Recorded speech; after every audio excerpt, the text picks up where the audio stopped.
Life After the Rams is proudly sponsored by Seven Restaurant and Cafe Bar, located on Pride Park in Derby. Seven is the leading destination for all-day dining, artisan coffee and handcrafted cocktails, where the community comes together to relax, connect and celebrate. Life After the Rams with Colin Gibson. This is episode 9 of Life After the Rams. Today we sit down with a man whose Derby County story is as raw as it's remarkable. Colin Todd, title winner, a leader and the perfect partner to Roy McFarland at the heart of that iconic backline. We dive into the moments that shaped him and the life he built after leaving the pitch behind. Colin, 293 appearances for Derby. 2 Football League championships, the PFA Player of the Year. We'll go on to talk in detail about the golden time of Derby County, which was 50 years ago, but let's just sweep over that for the moment. But you were doing an appearance a few months ago now with Roy and Roger, and you told a story that I'd never heard before, and I loved it. So I want to start with the story, even though it doesn't necessarily reflect too greatly on you, that Mr. Clough decided to call you and your wife to the baseball ground. He didn't tell you why he wanted you to go down there. You probably thought you might be getting a new contract. But Brian called you in, and in a way, it just demonstrates the Clough man management. Yeah, people talk about his man management, and he knew everything that was going on. And this story, it was different. Sitting at home, the phone goes. The gaffer, Brian, can you get down to my office in the morning? I said, yeah. He said, any idea what for? I said, well, it's coming to the end of the season. It might be a award that I've won or something. He says, well, just get down, but bring your wife down, because it's important that you bring your wife. So I went down next morning. Brian and Peter were in the office, and he asked the question, have you got a problem? I said, no, I haven't got a problem. Are you sure you haven't got a problem? I said, well, not really. He says, well, there's a Boogie's over the road there. Have you got a problem with him? So I daresn't look to the left because the wife was... Anyway, I said, yeah. He said, you owe him some money, don't you? I said, yeah, I owe him a bit of money. And she says, well, we're going to pay it for you. And not the club, but a person will pay it for you. And if I ever see you gambling or in a betting shop again, then you'll get kicked out the football club. So I thought that was it. Goes outside with the wife, and I got the biggest rollicking ever. I thought Cloughie was bad enough, but the wife was even worse, you know. And everybody used to have a little gamble over there, even Brian himself, you know.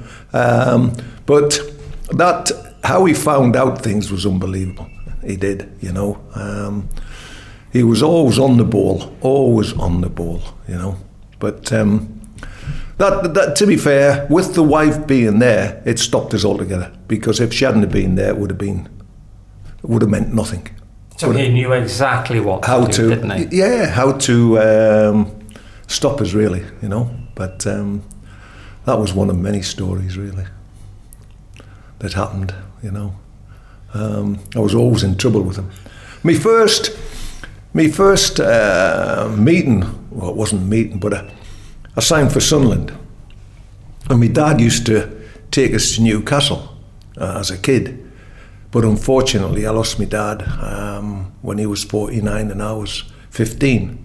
And I think he would have turned in his grave if he knew I'd signed for Sunderland. But he would have respected it. Anyway, I signed for Sunderland as an apprentice. And Brian Clough was a player, but he had such a bad injury, I think, Boxing Day against Bury, that he was trying to get back to fitness, but it never materialised. So he took the job as youth team coach. And as an apprentice, we all had different jobs to do. Mine was to do the home team dressing room. So the rest of the apprentices had all done their jobs, and they said, come on, Toddy, get yourself in there and get your job done. I said, I can't go in there because all the players are in. No, they've all gone. So like an idiot, I just barged in. Hey, you get out, will you? Have you got no bloody manners? So I go out, and they're all absolutely laughing their heads off at us, taking a mickey. So I had to do the appropriate thing, the correct thing to do. Knocked on the door, no answer. Knocked again, nothing. So I still had to wait. Knocked again. Come in! Why didn't you do that the first time? Well, I thought there was nobody in. Well, your manners were terrible just coming straight in. Don't let it happen again. What's your name? I said, it's Colin Todd. He says, well, I'll be looking out for you. And sure enough, he did. I got in the side at 17 at Sunderland. I think I played 170 odd games. Brian didn't last long as youth team coach, went to Hartlepool where he made his name as a manager. Went to Derby County, and obviously he must have been monitoring me. And one of the perks I had at Sunderland, I had a little club bungalow, brand new one, and I was married, had a young son. And the phone went, and it was Alan Brown, who was manager of Sunderland. He said, I need you to come down to me house, I've got someone that wants to see you. So goes down there, knocked on the door, go in, and there was Mr. Big Head waiting for us. And it was incredible because we never spoke about a contract. We only spoke, or he only spoke, about what he was going to do at Derby County, taking them to the top. And sure enough, what he spoke about came to fruition, it did. Never spoke about a contract. So he left it. See you tomorrow at the baseball ground, 2:00. That was a Thursday, so I had to drive down on the Friday, go home, tell the wife that we had to get ready for in the morning, which she did do. We drove down to the baseball ground, got there, got into his office. The wife came in with our little Stephen, Colin, and he said, there's your contract, sign it. So never looked at it, just signed it. Obviously, you're in awe of the man, really. Signed it. And he said, you've got 5 minutes to sort your wife out because you're coming on the bus with me and we're going to Blackpool. Looked at the wife, and my poor wife didn't know what to do. She didn't know where to go. Anyway, the late Jimmy Gordon's, he took her to his wife, and they sorted out. But that was another experience I had with him. And to be fair, I didn't know how it would pan out at Derby County, but it was certainly the best move that I'd made, because I was doing the garden one day at the bungalow, and somebody come up to us talking about football. He says, Don Revy's just sent us. He wants to sign you, So it went on in them days where things happened. So I could have went to Leeds, but by going to Derby County, it was absolutely outstanding how things developed. Absolutely. All right. I say we'll go on to talk in more detail about Derby. Another former Derby manager that you played for and then obviously worked with at Derby, Jim Smith. You played under Jim at Birmingham. What was he like? Were there any similarities to him and Cloughie at all? Not really. He was a real character. He loved his football, and he was successful at his football, did extremely well, and he obviously knew his football and knew players. He built up a very good side at Birmingham. We got promotion. Archie was there, Kirbishley was there, Frank Worthington, and the team he built was one that deserved to get promotion, and we got promotion. But he loved, as people know, he loved his red wine. That was his prerogative to do what he wanted. And I had a lot of time for him. I mean, when he took me to Oxford for a little spell, 13 games, where we got the promotion again. Then when I was manager at Middlesbrough, I took him in for a spell because he'd just getting the sack at Newcastle. I took him in, and I just loved him. He had stories and that, and character, and he was a bit of a sulker at times if he got beat. He was sitting on away games, sitting in the front of the bus if we'd lost. The lads would be playing cards at the back, and he'd have his wine at the front, his red wine, and obviously it was beginning to work, the red wine, and he was getting a little bit louder at the front, and he would come at the back and totally disrupt the card game. Honestly, he was terrible, but he was successful in management and did a very, very good job at Derby County. He brought some excellent players in, and I think he took that to another level, Derby, you know, at that era, that stage. The Derby team that he took over and got promoted, which is 30 years ago, I always say they looked as if they knew how to have a good time. So when they got promoted, I've got this memory of going into the dressing room and Jim, obviously with his glass of red wine, but with his cigar, and the players sort of sat around drinking red wine, some of them with the big cigars, but just really, they put in all the hard work over the season. They got promoted to the Premier League, and they were going to enjoy themselves, and Jim was going to lead them. Yeah, I think in them days that was the culture. Brian had a little bit of that as well, you know. But Jim, he loved his nightlife in terms of drinking and that. That was typical of Jim, just what you've said. And he always had the players on his side, which was a good thing, you know. And it was a shame when he passed away, you know. Yeah. Let me move on to you as a person. We said, the 1970s was golden for Derby and certainly golden for you. Are you a stubborn person at all? Can you be stubborn? The reason that I say that is you were banned by England not to play for England, and you had the chance to captain England, and you said no. Well, when you say stubborn, I know what you mean by that. I mean, I had my own thoughts. I felt a lot of my thoughts were right. But going on to the England captaincy, people might ask the question why, and I'm sure they will, why I turned it down. I turned it down quite simply because I was third in line. I think it might have been Paul Madeley was asked, turned it down. Can't remember who the next one was, turned it down. So I was third choice, and I thought that was a bit of an insult.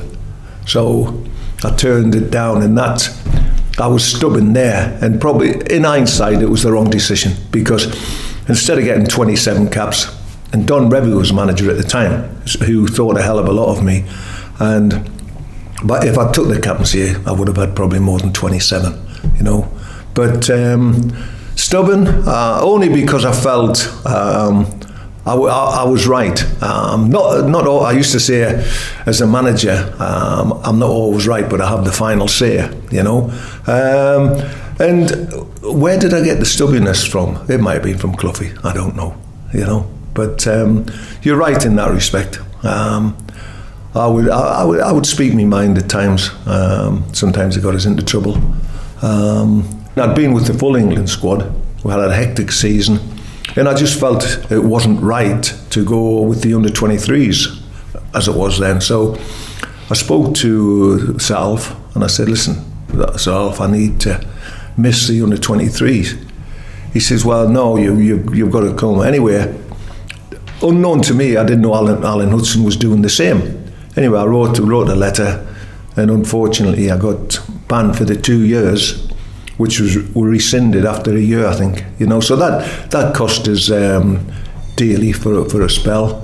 But that wasn't being stubborn. That was just, I felt that enough was enough in terms of football. You know, and sometimes you get punished for telling the truth, or you know, to trying to be truthful. What was it like to play for Revie? Because clearly he was the nemesis as far as Derby were concerned, the Derby Leeds thing. But what was he like as a manager? I enjoyed working under him because I think he had a lot of respect for me. The only issue we had, I think he had far too many players, which was well documented, you know.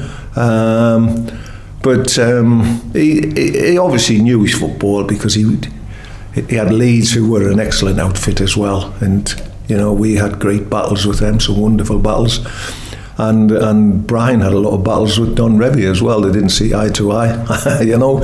But no, I think at the time, when I say at the time, Brian should have been probably manager. It didn't happen, so Revie got it due to his track record as well, but it didn't last long either, you know. And I think when you talk of England, I think the disappointing thing for England, the players at the time, we didn't qualify for World Cup, you know. That was what, 74 and 78, which was a tragedy, really, you know. There was some serious talent around, including the likes of yourself, Roy, Kevin. Yeah, you can go on and name them, but we failed to qualify, which was a big shock at the time, you know. You also played, as you mentioned, under Sir Alf and Joe Mercer as well. Joe came as a caretaker, and he was successful at Man City. Yeah, and he had everybody relaxed, very calm. He was loved the team to play, and got the best out of the team as well. But who came in after that? Was it? I think it was Don Revie then after Don, that. Yeah. And he didn't last long. Then after Don, was it Ron? Ron Greenwood, which is when it should have been Cloughy. Yeah. I mean, you talk about being stubborn or outspoken, and that was the thing that cost them. They wouldn't have been able to handle them committee men or whatever you want to call them. But he should have been, but it never happened, you know. I think a downfall to England, really, that he didn't get that opportunity. Let's go back to February 1971. So, Mr. Clough's come up to Sunderland. You've driven down, you've signed the contract without really knowing what's in the contract because you're in awe of him. And he said, presumably, we're going to do really well. Well, he wasn't wrong because 14, 15 months later, you're Football League champions for the first time. I mean, I think there was about 12 games to go when I signed, and I was always going to be a replacement for Dave Mackay. Yeah. But I played right back, and I enjoyed that. I played right back for England and enjoyed it. You know, I was quite adaptable. But you know, for a football town, a football club like Derby County, to win the championship, I suppose it's like Leicester winning the Premiership, you know. But I think when you look at Derby County, when Brian came in, he established the football club. He made the football club what it is. And supporters in that day recognised that as well. And they're still coming to thousands now. But for me, he was a genius. And I know for the other players, they idolised him as well. And, you know, there was no coaching as such. It was his man management which was the biggest thing, getting the best out of them players. And it was a great achievement, even though we won it when, was it Leeds were playing? Leeds were playing at Wolves, yeah. Liverpool were playing at Arsenal. Yeah, we'd done our job, and it was for the other teams to go and get what they had to. They couldn't do it, so we became champions. And by gum, we had some players though. Oh my word. We had some good players. I mean, I played alongside Roy, and I don't want to dismiss a lot of them, but we had Archie, we had Kevin Hector, John O'Hare, Alan Hinton, you know. Honestly, very, very good players. Ronnie Webster, right back. I mean, John Robson played as well, you know. And that was Peter picked him up from the northeast. But we did, we had, and I think a lot of people were very frightened of us, not because of the baseball pitch, but because of the ability we had. I mean, it all wasn't roses. Sometimes we got, I remember going to Leeds once and we got hammered 5, I think. You know, I think Bremner got 2 and Giles got 2. And we were in on the Sunday morning and we got a right bloody roasting, fried roasting of Peter as well, Yeah. you know. But in general, he built a team. He built a team, and what an honest man. He would help anybody, you know. But the football was the main ingredient, and where he took that club was incredible. It was. 175,000, which at the time was a British transfer record. So it wasn't other clubs breaking the transfer records. It was Derby County. Yeah, which wasn't known. I mean, I don't think the chairman knew much about it. I didn't know anything about it. I mean, obviously, that's not your part, but I mean, I think Sam went berserk with him in the film, which is documented. He bloody Colin Todd, you know. But I mean, that amount of money, I was under a lot of pressure, you know. But thank God it worked out, you know, because a lot of people get transferred and it doesn't work out. But for me, it was utopia. It was tremendous. In the September or the October of 72, you're Football League champions, and you come up in the European Cup, which back in the day was for the champions, not for anybody, it is these days. And you come up against one of the big names in European football, Benfica. Yeah. Did you have to mark Eusebio? Well, there's Eusebio and Torres. I mean, Roy dealt with Torres. But coming from where we had come to play a team that was recognised, Benfica, was absolutely brilliant, you know. And we won the baseball ground. Was it 3-0? 3-0, and drew out there 0-0. So 2 clean sheets against a side that was well established in Europe. That was our first venture into Europe, and I don't think anybody expected us to get through that tie, but we got through. And we went on to, I believe, the semi-final. Yeah, lost to Juventus. Yeah, which was controversy all over. You know, but to be playing European football at the baseball ground, not being disrespectful to that stadium, but there's one thing that sticks in my mind in the European games. 40,000 crammed, or 38 crammed into that stadium, and the pop side, it hit you straight away. I think you might have been in there. I was, yeah. Yeah, but you know, there's memories that always stick in your mind. That's one of them, the Benfica tie. As it is with Derby, about a year after the Benfica tie, the great man, along with his assistant, who's brought you to Derby and got the first league title, has gone. We could talk all day and all night about that, but Dave Mackay comes in and gets hold of a rebellious squad and puts you in your place, and away you go. And 74-75, you're champions again. And for you personally, was that the pinnacle of your football career? Because you're a champion again, twice within 3 years, but this time you have the accolade that your fellow professionals think you're the player of the year. I mean, first of all, Dave had a real rough baptism. It wasn't we had anything against Dave, it's just that we wanted Brian to come back. We tried, but unfortunately it didn't happen. The PFA said if you go on strike, you'll be banned or you know, whatever. So we had to accept Dave. And to be fair, Dave's philosophy was to win games of football more than the opposition. So if he won 5-4, he was quite happy. But he made some good signings.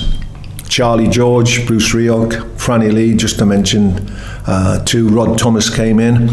And the style of football that he played was exciting, you know. And people keep coming up to me and saying that is the best I've seen a Colin Todd play, for consistency, and to win the PFA, which is the highest accolade you can get as a player. Well, I believe that anyway.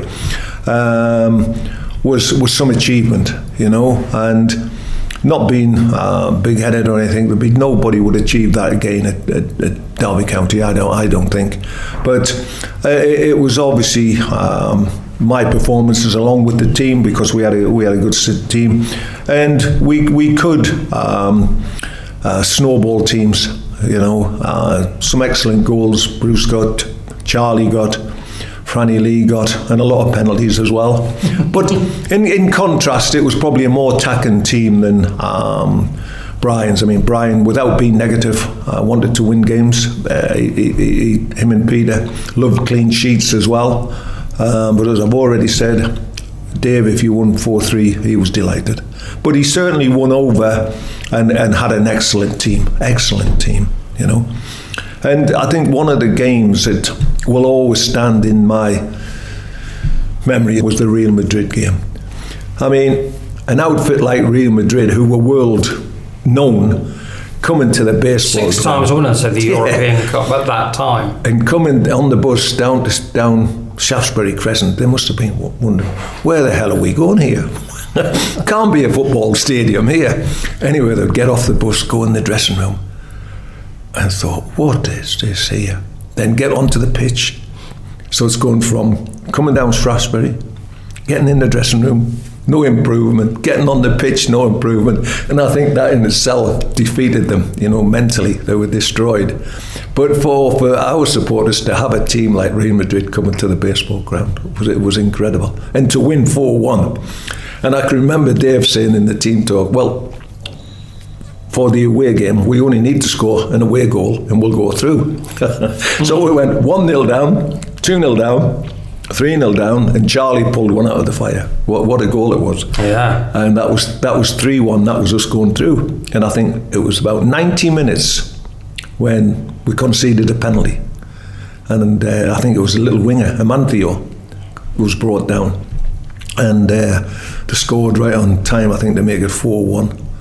And went into extra time, couldn't hold out, and lost 5-1. But there was 120,000, as you said, Colin, in that stadium. And you'll never forget it, for supporters as well, to have a team like Real Madrid coming to the baseball ground. But that was European football, that's what it was all about. It's like the FA Cup, isn't it?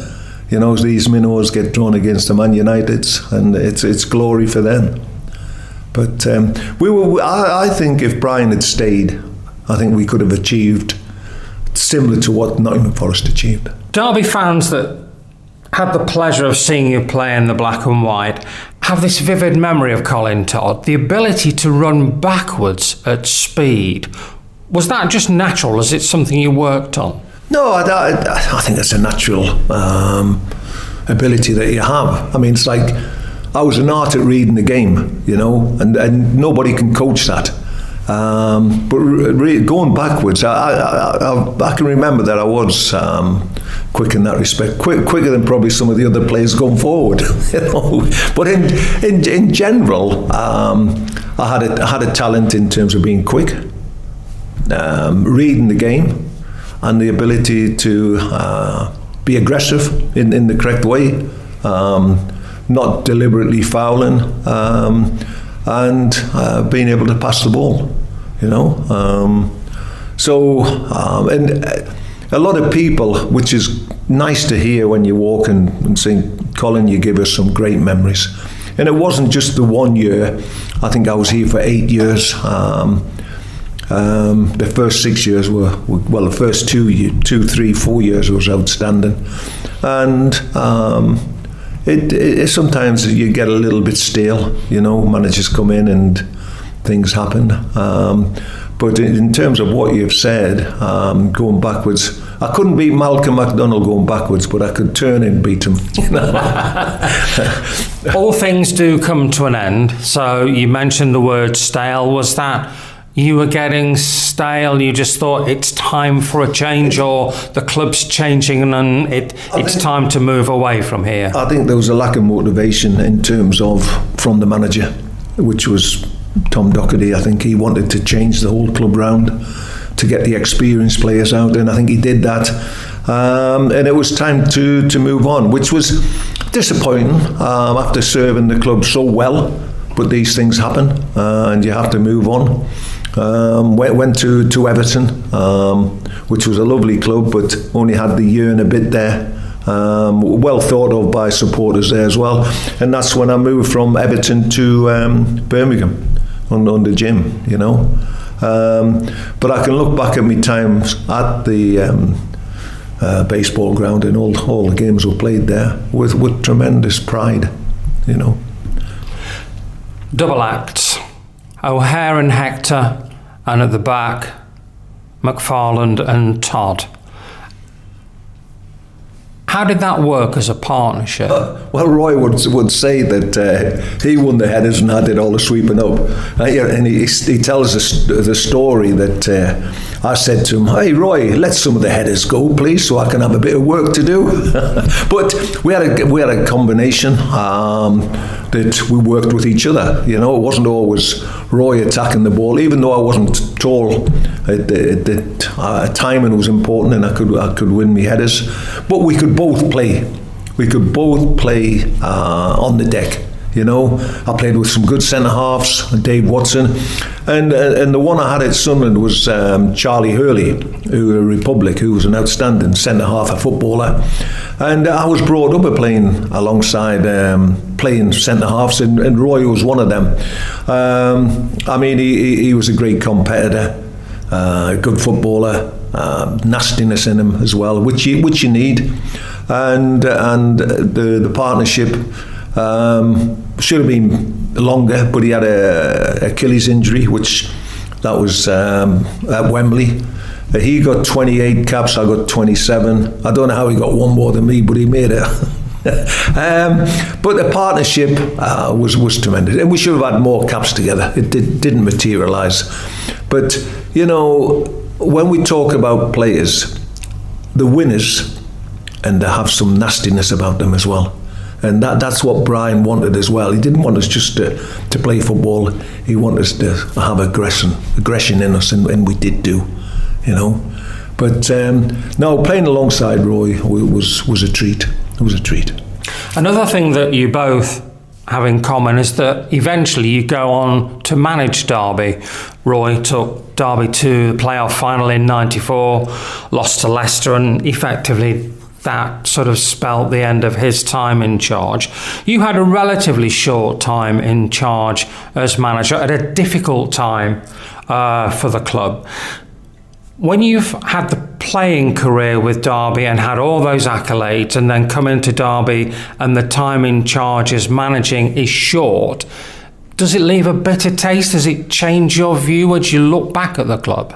You might do it personnel. You know, but in general, I came into the football club to help Jim. We survived. We beat Man United last game of the season. I think it was 1-0. I think Malcolm Christie might have scored. He did. Then I took over for a little spell after Jim left. And I think we were going in the right direction, but it wasn't given the time. Ravanelli was here, who I think wanted the job, didn't get it. I think Gregory came in, and they were talking of him doing wonders. That didn't happen because he got them relegated.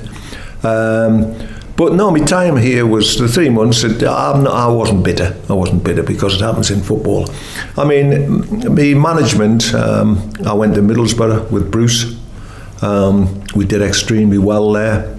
Got promotion. Then we got to the final of the cup, Milk Cup, I think, or the League Cup. Lost to Liverpool. Then the season went a bit sour, where Bruce, I think, went to Arsenal. I had 13 games to survive, and we survived against Newcastle, beating Jim's team 4-2. And I got the job on a permanent basis, and I can remember in the boardroom, Stevie Gibson, Colin Henderson saying, "Well, we only want you to consolidate this season, Colin." I brought in John Hendry, Robbie Musto, and we had a very, very good team. Got to the playoffs, semi-final, Notts County beat us, and we had a board meeting a week after that, and I got the sack. and I said to them, "Well, you said I only had to consolidate." And they didn't have an answer. But you come stronger for that. Then I went back to Bolton with Roy, and we had a wonderful time again. Won games, got promotion, and got relegated. I think we were down there. And that following season, the Reebok was just going to get built. It was ready to start the following season. And that is when I won the First Division Championship, and we won it in style. I think we won it with 5 games to go. But I had some very, very good players. Mark Fish, Jerry Taggart, how Andy played, Chris Fairclough, Good Johnson, Jaskalainen in goal, and Nathan Blake, Scott Sellers, Alan Thompson. And we won that quite easily. But we got relegated. We'd moved into the Reebok Stadium, got relegated last game of the season on 40 points on goal difference, and it was Everton who stayed up. Following season, we got to the playoff final, which was the last one at Wembley, lost to Watford, who were our bogey side. Then we had a board meeting. The chairman was brilliant, Gordon. I still speak to him, Gordon Hargreaves. And we came out, and we both said we could smell danger. They wanted me out, and they wanted Gordon out. So I think I stayed for about 8 games. Then Gordon said, it's time to go. So I left. And after that, they got Gordon out as well, and he was very bitter, you know. Then I had a little spell at Swindon. Then I came to Derby. But I took Roy with us at Bolton, and it didn't work, the two of us. But in management, I can look back and say that there's not many people win a First Division title, you know, and we did that with style. Then I went to, obviously, I got the sack here, and I was sitting down at Seaburn, Roker, Sunderland, thinking, where could I get me next job? And I brought 2 Danes into Bolton, Per Franson and Michael Janssen. And I phoned Per. I said, Per, you might be able to help us. There might be something available in management in Denmark. And he came back to us about 3 days later. He said, yeah, there's an opportunity, Colin. I met the people in Manchester and got the job at Randers. And, well, I did extremely well over there. I loved it. Then I came back, had a little break and went to Esbjerg. Then came back, and that was me finished. The time in Randers was somewhat fortuitous as well for your overall health, wasn't it? Not well, to understate it. It was amazing because we were in Spain in a training camp, and I've been playing head tennis, and I walked up to my bedroom, which was on the 3rd floor, and I was absolutely goosed. Honest, really, which was surprising. So I waited till I got back to Randers, went for tests, wasn't conclusive. Got called in 2 days later, and was sent up to the hospital. Stayed in the hospital that night. Went to a bigger hospital down in Aarhus, where I had the graph, and it showed us that I needed a triple heart bypass, which mentally hurt us because I never expected. But after the surgery, the surgeon said, Colin, your heart is tremendous, nothing wrong with your heart. It was just that the cholesterol needed doing. And that was that done. That was about 9 years ago, 9 years ago. Touch wood, I'm still going okay. But mentally it did hurt us. It did hurt us, that one. Mm-hmm. But you fight and you get over these things. Which is good. Yeah.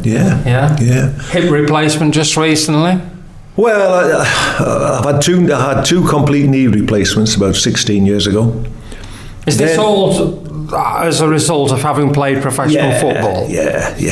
Then I had one on me back. I had the triple, then I had one on me back. Then I thought that was my MOT finished. Then about 8 weeks ago, I had me hip replacement. So I don't know what will be next, whether it'll be my ankles or my left hip, I don't know. But you can't do nothing about it, Colin. You just got to get on with life, you know. Yeah. But football has been wonderful to me. I mean... when you look back, is there anything you would change?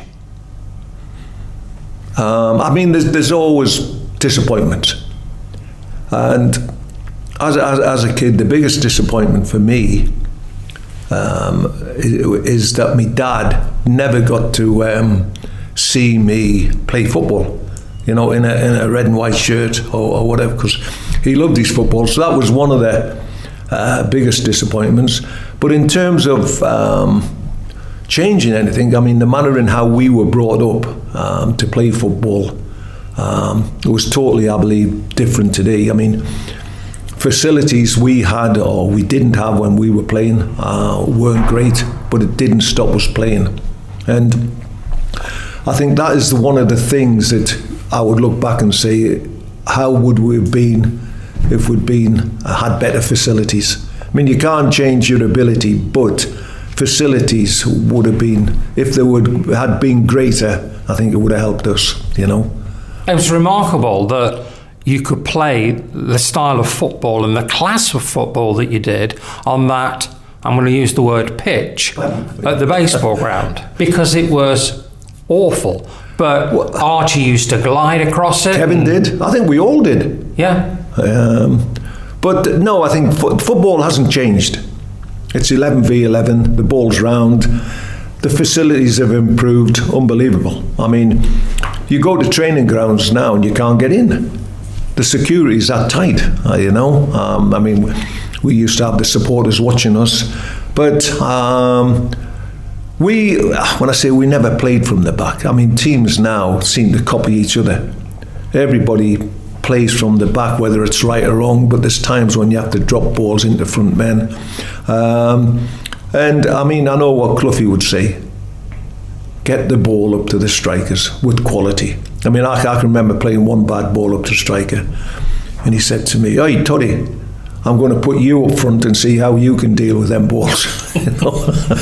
But no, I can look back, Colin, and look back at the successful times. I think it was more successful times than indifferent times. I mean, we all had blips in our games. I can remember when my second son was born in the early hours of Saturday morning. We were playing Villa. I went down to see the little one in the early hours.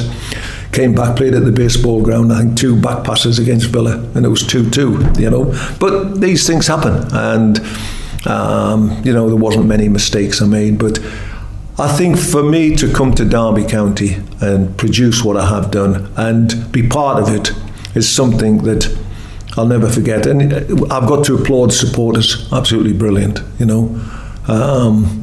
Winning the PFA award was tremendous, winning caps. It was good. The only thing is, we always had to fight for our bonuses. We didn't have salaries like they are today. Always fighting for bonuses for the start of the new season. Now, I don't think bonuses will come into the question with what's happening with these players, but good luck to them. Toddy, thanks for joining us. Our next episode of Life After the Rams features a man who signed for £500,000 in 1992 and was also a coach under Steve McLaren, Paul Simpson. That's out on Thursday, January the 22nd. And if you've missed any of our conversations so far, they're still available wherever you get your podcasts from. Thanks to 7 Restaurant and Cafe Bar in Derby for supporting us. Located on Derby's Pride Park, 7 is the leading destination for all-day dining, artisan coffee and handcrafted cocktails. With a focus on quality, seasonal ingredients and a welcoming atmosphere, 7 is where the community comes together to relax, connect and celebrate. Life After the Rams is a Back Pass production.